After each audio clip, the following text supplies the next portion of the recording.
Hello, it's me, it's Tanya, and this is Tanya's Beauty Box. I know I have been gone for quite a while, and I will explain why in this video.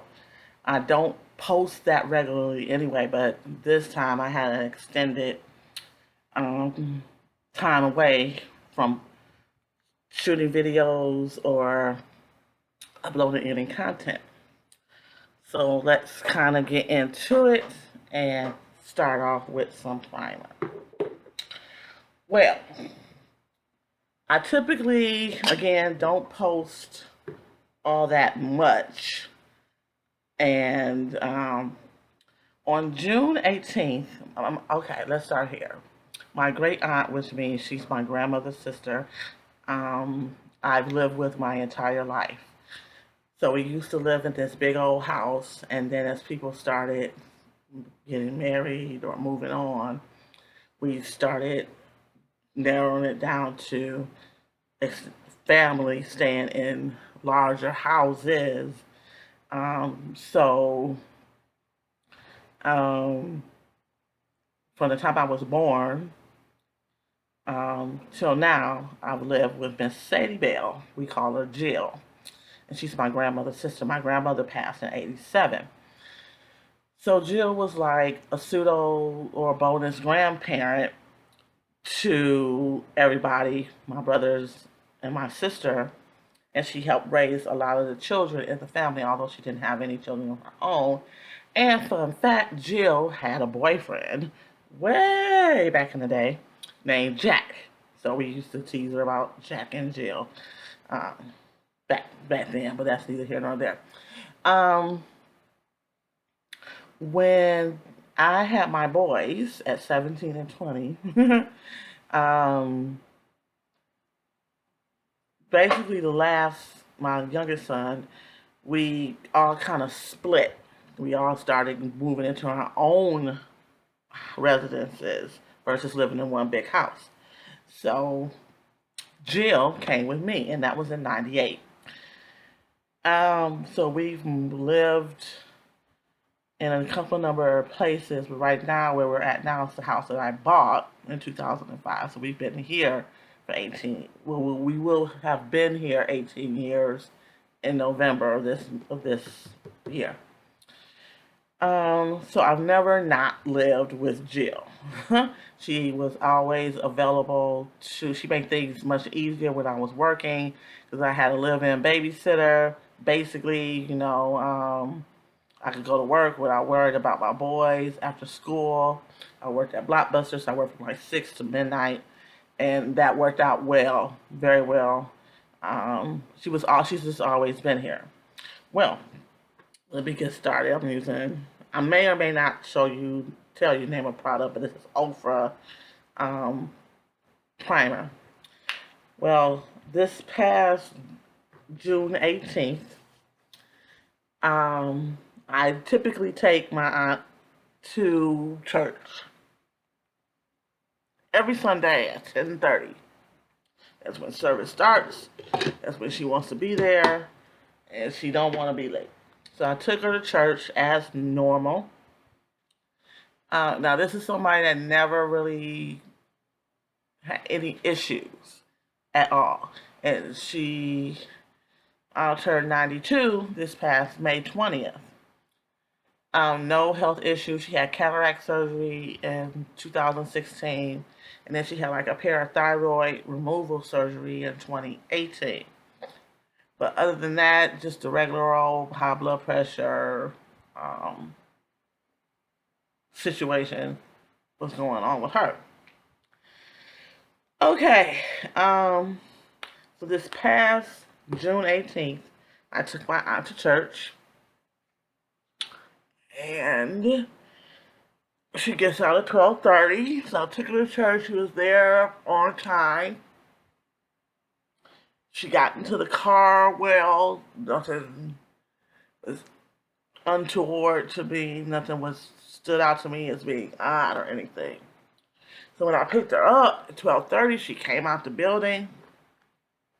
She got in the car, and then when she went to put on her seatbelt, She went and did the motion, and she stopped. At that point, I'm just like, you need some help with that, because I'm thinking maybe she can't find the little thing to click the seatbelt into. No response. Just looking googly eyed, looking all over the place. Um, just not hearing me. So I'm shaking her. I'm shaking her. I'm like, Jill, Jill, Jill, I flipped her wig off, started to open up her clothes. I thought maybe she was overheated. It was a hot day. I thought she was overheated. So I flipped the air on full blast, shaking her. And then my mind is racing because I'm like, okay, what do I do next? She's not responding to me. We're at church in the parking lot. What the frick is going on? And I decided that I couldn't get her to the hospital in time. So I called 911 while I was driving. They had me pull over, foundation. And they had me pull over and start chest compression, CPR. They wanted me to take her out of the car. There was no way I was going to get her out of that car. So I just laid the seat back and started the chest compressions with the EMT on the phone. And within a matter of minutes, the fire department and the EMS were at my location. I just pulled off to the side of the road. And for those of you that are from the D, it was on 8 Mile by 75. So I pulled over. That's not necessarily a great place to pull over, but I pulled over and they took it from there. They got her out of the car. She was still unresponsive, but she had a pulse. At that point, I'm freaking out. I'm calling my brothers. I'm calling my sons. I'm letting them know what's going on and meet me down at Receiving Hospital. For those of you that are from Detroit, you know where Receiving is. From 8 Mile and 75. Felt like I was driving forever. And I think I might have beat them to the freaking hospital. So I did that. And family started coming down to the hospital. And then they let us know that she was still unresponsive and that they were putting her on a ventilator. Unbeknownst to us, now a few months prior to, she went to the doctor and the doctor found a mass on her left breast. She's 92. She's telling me she's not going to Carmanos. For those of you that are from Detroit, you know about Carmanos. I'm not sure if Carmanos is prevalent anywhere else.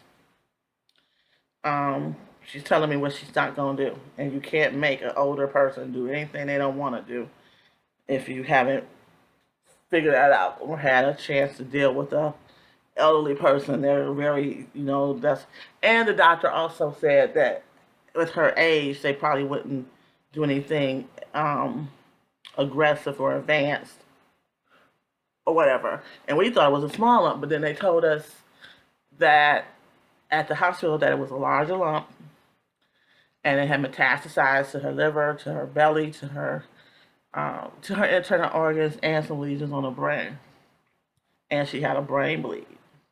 It was like, did she fall recently? I'm like, no, not to my knowledge. But 3 days out of the week, my behind is down at work. I don't know what she did. If she did fall, she probably wouldn't tell me anyway, because she always, other people don't want to be a burden. They don't want to tell you when something's wrong, because I'll be like, okay, let's go to the doctor. And then when we go to the doctor, when she's not being completely truthful, I speak up and let the doctor know that, no, that's not completely true. There was an issue, whatever the issue may have been. So from June 18th, between 10:30 and 12:30, something had to have happened. Or on her way out of the church, I'm just glad she didn't collapse on the way to the car. So,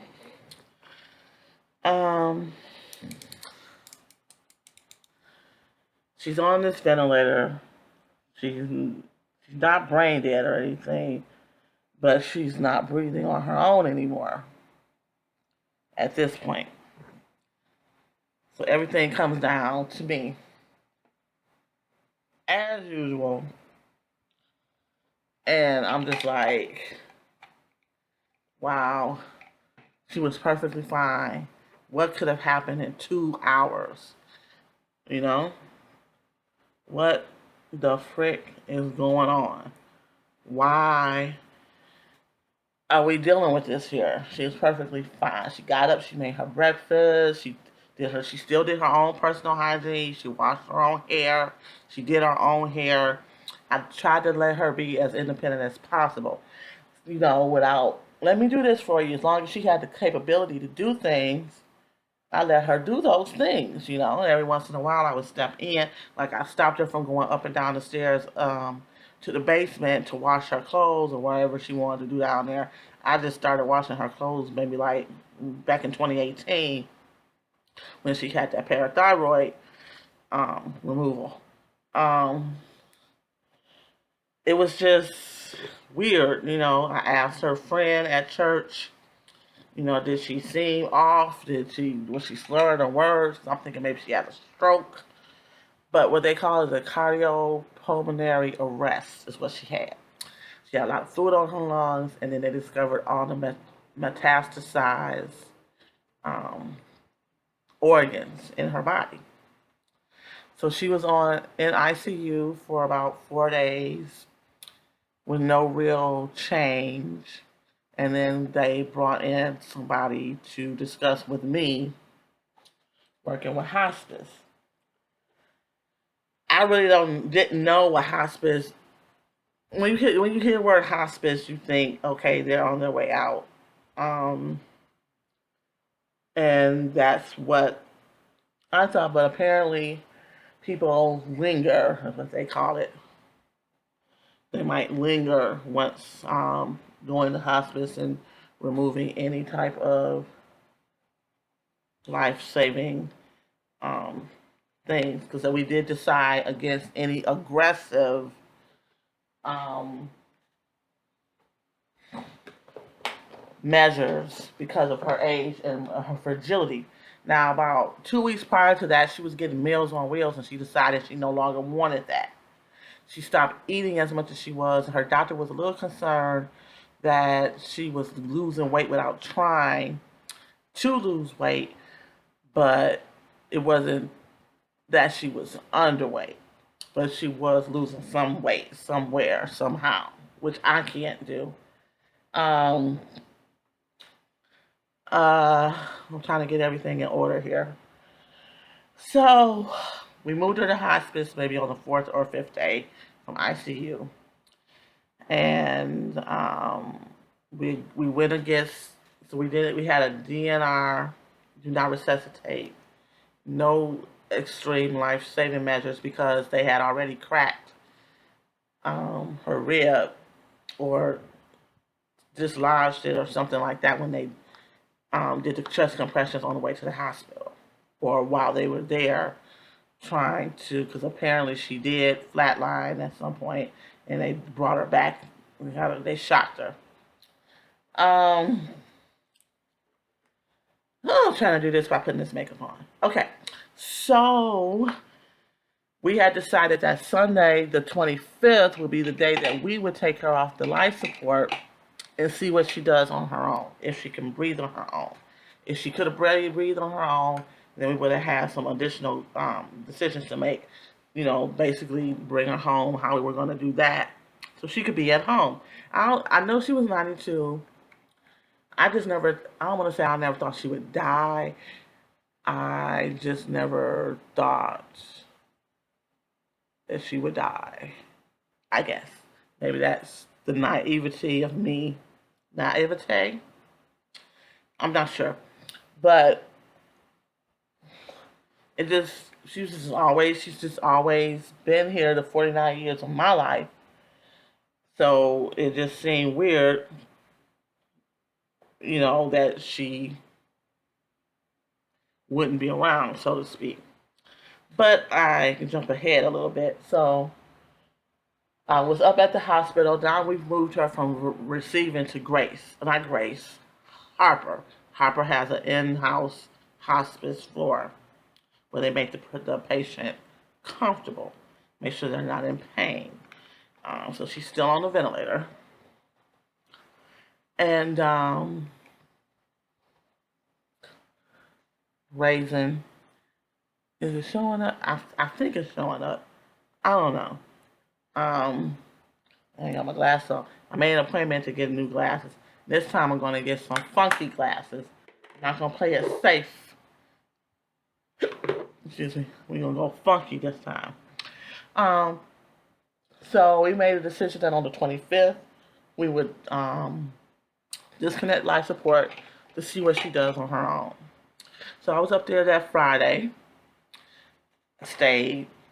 Everything was cool. The chick came in to bathe her. I left out so that she could do that. Came back. Everything was fine. Now on the 24th, that Saturday, I get down there around 11. I called first. I always called in the morning. I called in the evening because I was going to be there the bulk of the afternoon. So I called in the morning. Everything's fine. No change. And then I'm sitting there, and I finally tried Chick-fil-A. I don't see what the hubbub is all about, but maybe it's where, it was in a hospital, so maybe I didn't get the real Chick-fil-A. I don't know.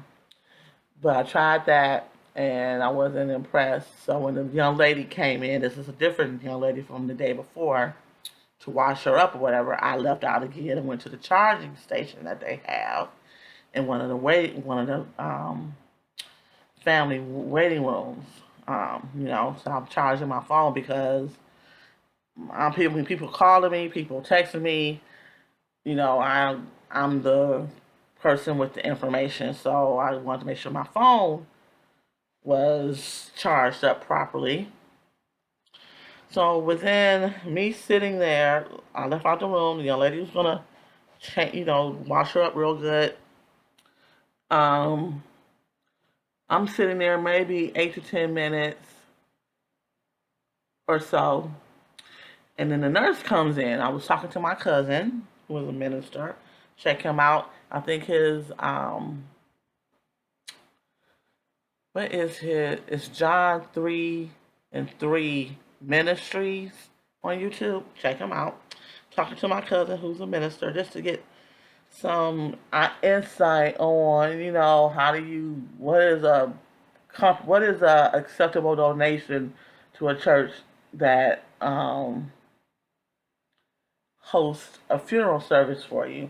I never did that because my mother, that died in 21, May 2nd of 21, she had her funeral service at a funeral home. Then my sister died last year in 22, January the 14th. She also had a funeral service at the funeral home. So this is the first time. My aunt's been in church all her life. It made absolutely no sense not to have it at a church. She had a church home. But I wanted to know, what would be an acceptable donation to the pastor since he did not request a certain amount. So I was talking to him, and I looked at the phone. It was 1:31. And the young lady, the nurse came in. She's like, "I'm sorry, but your aunt just passed." And I'm like, I just left out of there. How the frick, man? What in the frick? How is that possible?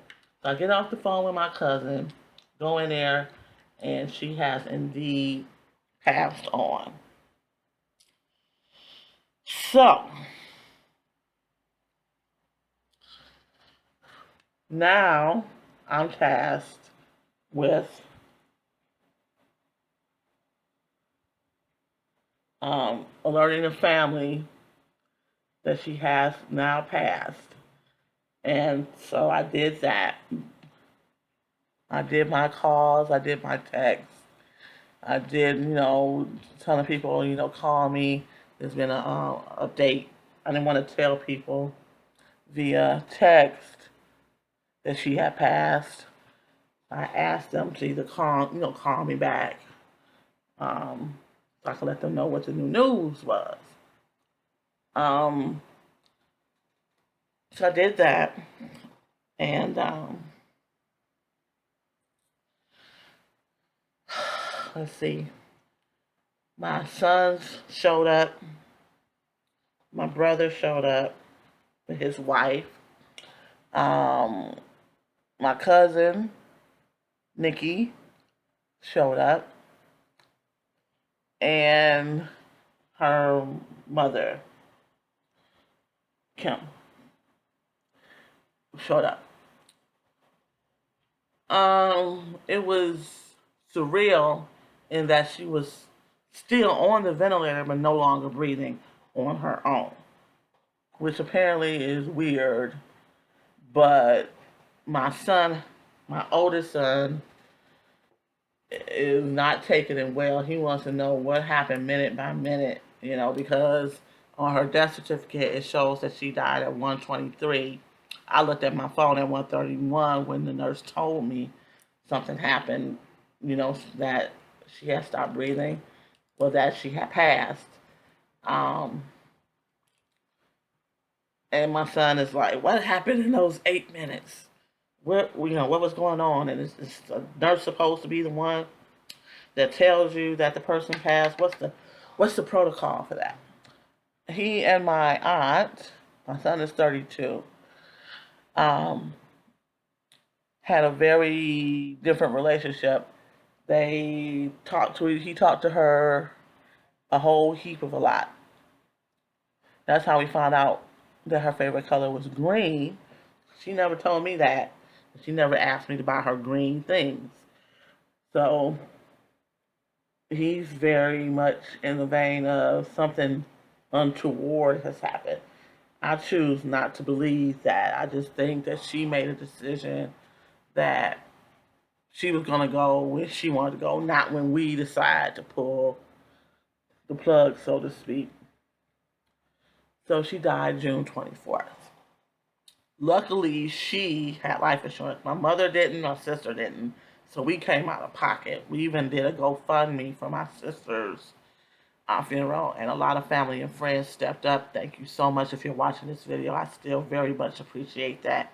They stepped up so that we could give her a proper send-off. So since never working with a funeral home before, I didn't know how that worked. But luckily, they handled getting in contact with insurance. So I'm working with Colonial Penn. So far, they seem okay. They're giving me a little bit of runaround, but nothing major. As long as they pay the funeral home, anything else I'm not concerned with. I just want to make sure the funeral home gets paid. Where's my number 3? Here we go. My number 3 from Dion. From Dion Loves Makeup. Hourglass number 3. Um. So I I forget where I was at. I forget where I was at.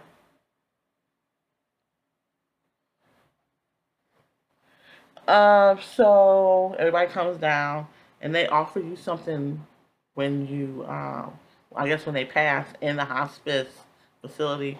So they took a fingerprint and they made us some keychains, and then I got a necklace and I got the male's keychain. So we got keychains of her fingerprint before they picked her up.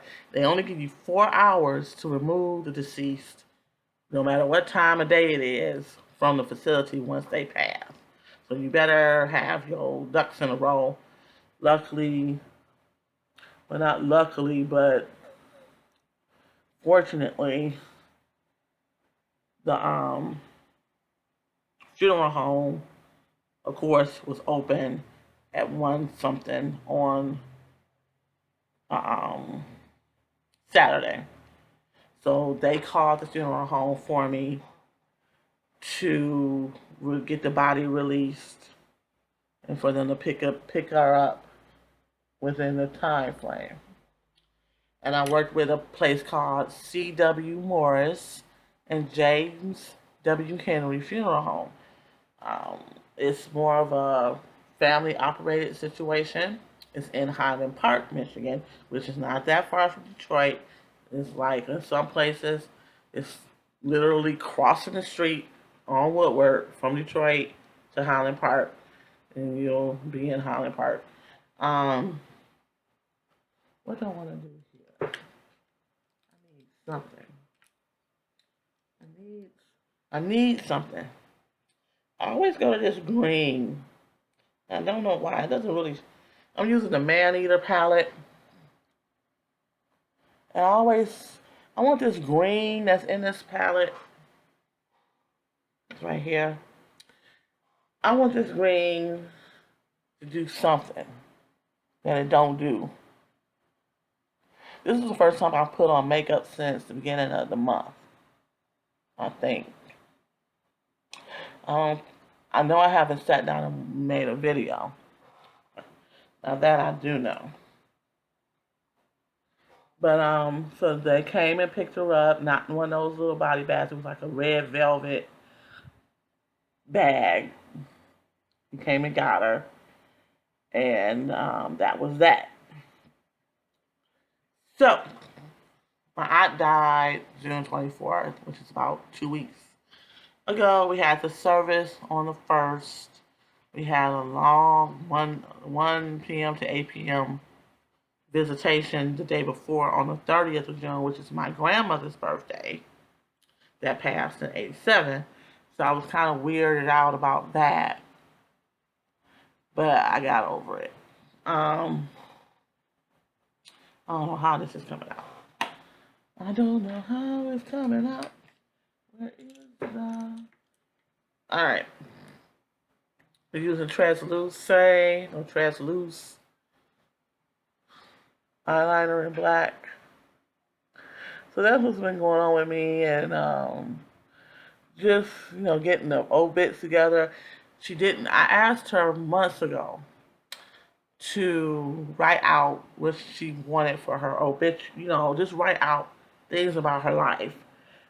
Not knowing that I would be needing that information so soon. I attended a friend's mother's, who was like a other mother to me, funeral, and it was very detailed, so to speak. And I didn't, so mine was a little bit of what she told me, what I heard her and my son talk about before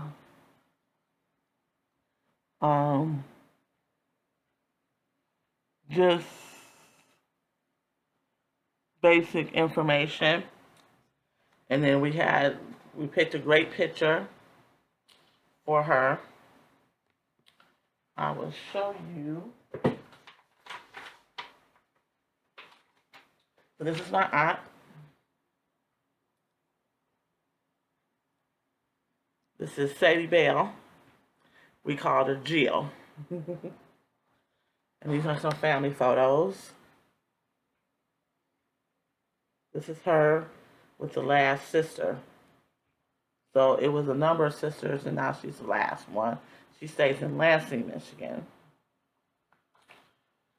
I'm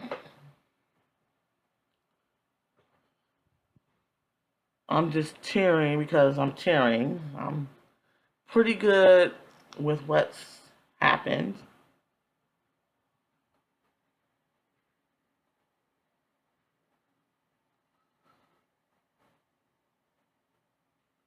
And yeah. But it's been a minute, and I think I lost a couple of subscribers. That's okay. My channel's never been about, ooh, I want a bunch of subscribers, and I just want people that want to be here, that want to hang around and, just playing some makeup.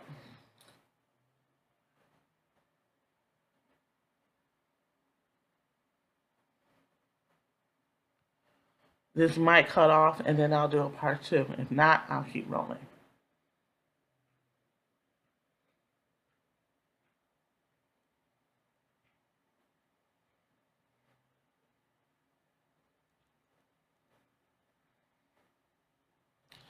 So that's where I've been. And then I was taking a little time to, she was kind of a hoarder. So her room has tons, and I do mean tons, of stuff in it.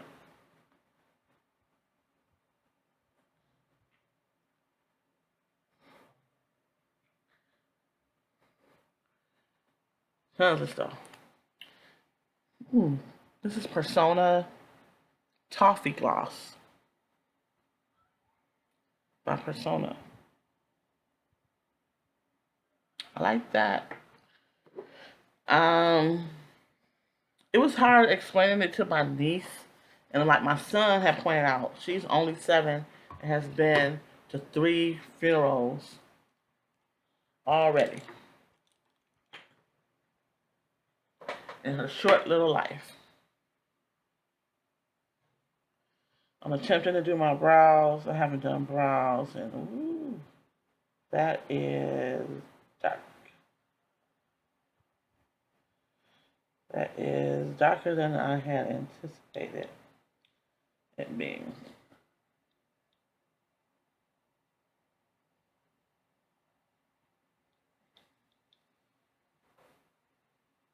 I think I used too much black.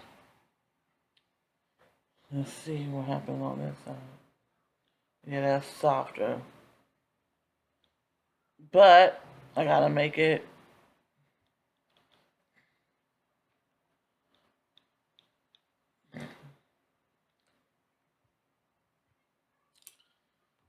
That's from my Matte Vibes palette.